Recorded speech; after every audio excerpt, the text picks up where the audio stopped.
Okay, let's talk about something pretty much everyone dreads, right? The performance review. But what if I told you it's not just some boring piece of HR paperwork? What if it's actually one of the most powerful, strategic tools a company has? A tool that can either build a championship team or, yeah, completely tank its own culture. So let's just start with the biggest question of all. How do you actually measure a person? Not just what they did, but their contribution, their value, their potential? It's a question that honestly keeps managers up at night, and trust me, it is way more complicated than it looks on the surface. And that question, right there, it leads us directly into what we can call the measurement paradox. This is the fundamental conflict that's hiding at the heart of every single performance review. So, picture this. You're the boss. You've got Sarah, who is an absolute rock star coder, a technical genius. But she's abrasive, she rubs people the wrong way. Then you've got David. His technical skills are fine, they're mediocre, but he is the glue that holds your team together. Morale just skyrockets whenever he's in the room. Now it's the end of the year. You have one bonus to give out. Who gets it? This isn't just some textbook problem, this is the gut-wrenching reality for managers everywhere, every single day. And that whole Sarah versus David dilemma, it perfectly captures the central tension here. It's a tug of war.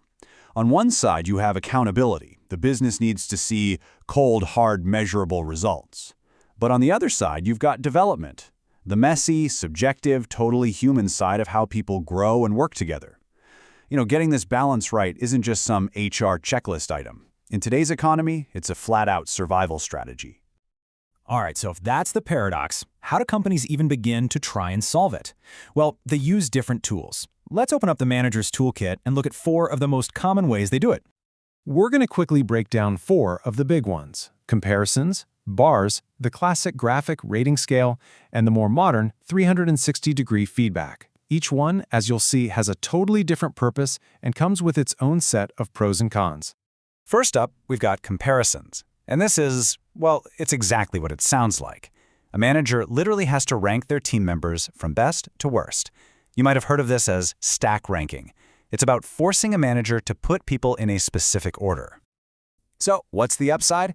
Well, it's fast and it forces those really tough decisions about who your true top performers are. But the downside, and it is a massive downside, is that it can create an absolutely cutthroat culture. It basically turns the office into a gladiator pit, where people feel like they have to tear each other down to get ahead. Okay, now for something completely different. It's called BARS, which stands for Behaviorally Anchored Rating Scales. Here, instead of a vague rating for teamwork, BARS defines exactly what good teamwork looks like. So a 5 out of 5 isn't just excellent, it's proactively shares information and offers help without even being asked. It's a super clear rubric, which is why you often see it used in things like co-op placements to give students really specific, actionable feedback. The trade-off here is crystal clear. BARS gives you incredibly specific feedback, and it really cuts down on manager bias. But, and it's a big but, creating these detailed, custom scales for every single job in the company is a ton of work. It's definitely high quality, but it's also super high effort. All right, next up is the one you've probably all seen a million times, the graphic rating scale. You know the one, rate an employee on a scale of 1 to 5 for general things like communication or quality of work. A lot of Canadian retail chains use this for their part-time staff because, hey, it's simple and it's consistent across the board. But here's the crucial thing to understand. Its greatest strength, its simplicity, is also its greatest weakness.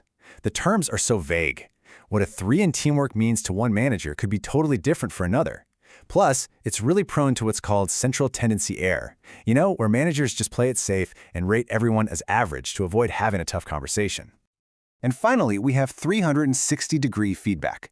This is a much more holistic approach, and you see it a lot in big global tech companies. The idea is that feedback doesn't just come top-down from your boss. It comes from all around you, your peers, the people who report to you, maybe even from customers. The goal is to get a complete, well-rounded picture of your performance. And when it works, it is amazing.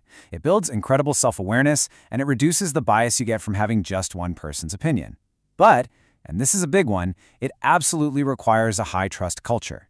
If trust is low, it just evolves into a political game or, worse, a simple popularity contest. That's why it's often used just for development, not for deciding who gets a raise. Okay, so we've talked about the what, the tools themselves, but now let's pull back the curtain, because the real secret here isn't what tool you use, it's why you're using it. These methods are just the surface. Underneath, they're driven by deep, competing theories about what actually makes people tick. The management legend Peter Drucker absolutely nailed this shift decades ago. He argued that we have to stop judging people on who they are, their personality, and start focusing on what they actually do and accomplish. This was a revolutionary idea, and it leads us straight to two really important theories. So the first one is called principal-agent theory. It basically sees the company as the principal and the employee as the agent. And the core problem? Their interests might not be the same. So from this point of view, the performance review is basically a monitoring cost. It's the tool the company has to use to make sure the agent, the employee, is actually working toward its goals and not just their own. It's all about control and alignment. Then you have the second theory, Victor Vroom's expectancy theory, which is all about motivation. It says that for someone to be motivated, a clear chain of belief has to exist. So think about it from the employee's perspective. First, you ask yourself, if I work my tail off, will I actually get a good rating? That's expectancy.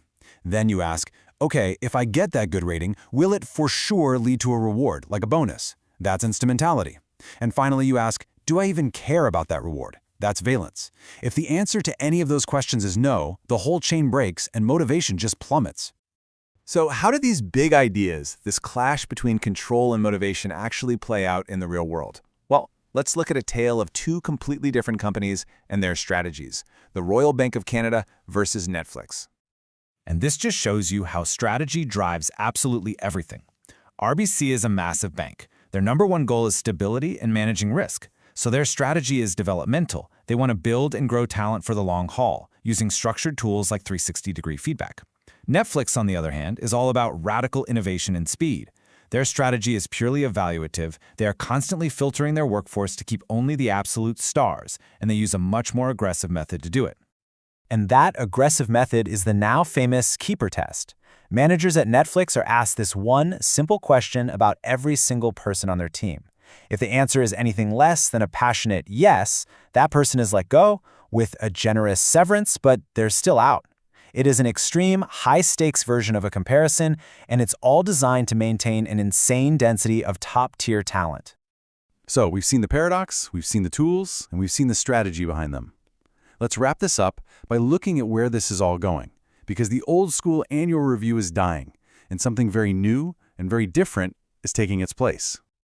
Okay, so if you remember nothing else from this explainer, remember these three things. 1. Form follows function.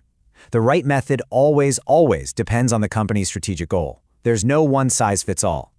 2. The feedback loop is everything. If people don't see a clear, believable link between their effort and a reward they care about, the whole system is worthless. And 3, and this is so important, be careful, because the wrong appraisal system is a culture eater. It will chew up a good team from the inside out. And that brings us right to the edge of the future. The annual review is being replaced by AI-driven, real-time analytics that are constantly tracking performance. This changes the game completely. For decades, the big worry, the big debate was always about human bias. Is my manager biased against me? But as we move forward, the most important question we're all going to have to ask is a new one. Is the algorithm biased?